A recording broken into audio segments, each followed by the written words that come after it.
Thanks to Sinn Féin for putting forward this motion, although it's already very clear that the government has no respect whatsoever for any decision that this House might make to maintain an eviction ban, as we in the opposition wish to do, because they've already ignored a bill that was passed 4 weeks ago by people before profit, calling for the maintenance of the eviction ban for as long as the housing emergency is with us, and that has been completely ignored and no doubt will be buried by the government in the same way as they want to bury this motion.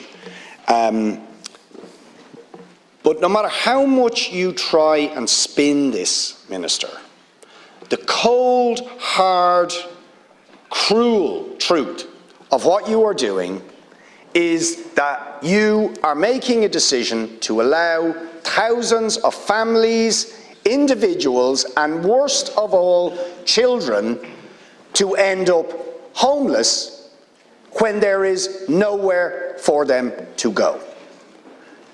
No social housing, no affordable rental accommodation, no affordable accommodation to purchase, and no emergency accommodation.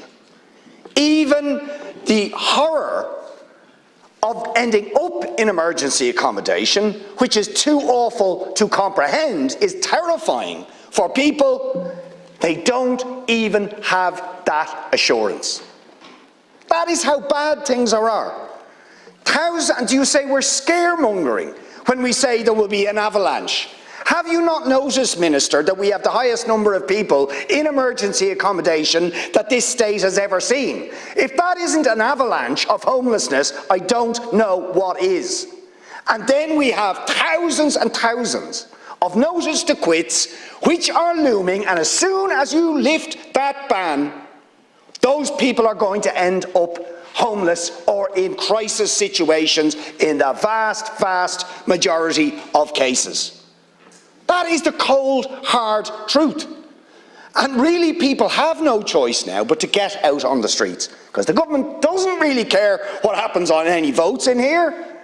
It doesn't really care what happens to the people who end up homeless, and when a government treats people like that exactly as the landlords under British rule treated Irish people, which led to the revolution, or contributed very substantially to revolution in this country, it is time for people to get on the streets and to fight back against this government's cruel and callous disregard for the most basic thing that people should feel entitled to, which is a secure place to live, and not to have their children facing the fear, the anxiety, the trauma of being made homeless, and not even having a hostel to go to.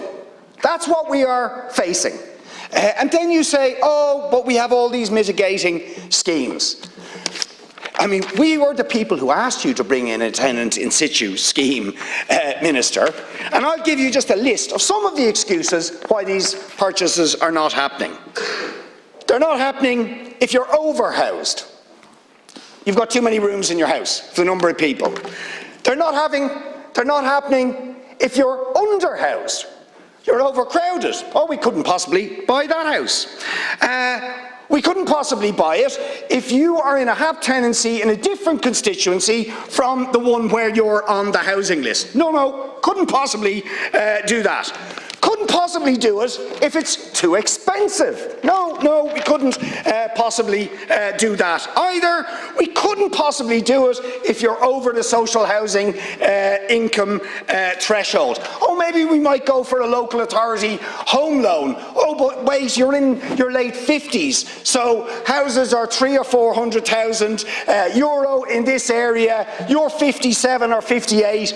The most we'll give you in a loan is 70 or 80,000. Not much help there. So none of the schemes to mitigate against the cruel decision that you have now made will actually offer a solution to the people who are facing the sword of homelessness coming down on their head. Shame on you, Minister, but people should get out on the streets to give their answer to what you're doing tonight.